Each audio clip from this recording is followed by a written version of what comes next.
Okay, this is my first video on solving systems by substitution. This is an intro to what a system is, how we solve a system using substitution. So I'm going to begin with a very simple example. If I know that y equals 3x minus 5 and x equals 2, and I want to find the value of y, this is a very simple process. I know that x equals 2, so instead of the x, I can substitute the 2 in for it.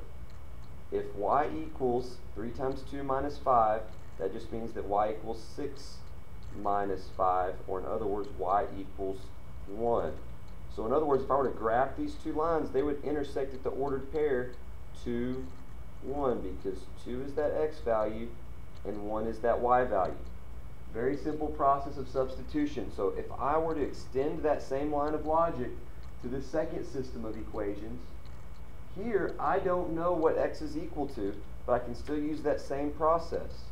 If y equals 3x minus 5 and x equals y minus 2, well, instead of the previous problem where x equals 2, now it equals this whole expression.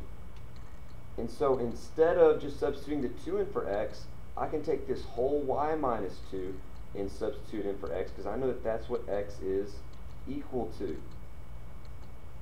Then I'm going to distribute my 3. And then it's just a matter of simplification. Negative 6 minus 5 is negative 11. And then I want to get my y's over to the left side of the equation, so I'm going to subtract 3y from each side and get that negative 2y equals negative 11. And then I'm going to divide by negative 2 on each side and get that y is 5.5. Well, I found the value of y, but I don't know the value of x because it didn't give it to us off the bat. All we know is that x equals y minus 2. Well, I can do the same process of substitution a second time. I'm just going to substitute that 5.5 that I know y is in for y.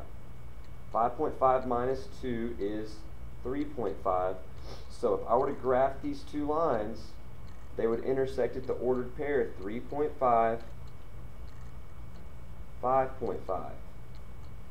This is a very simple introduction to solving a system by substitution. Watch my second video for more complicated examples.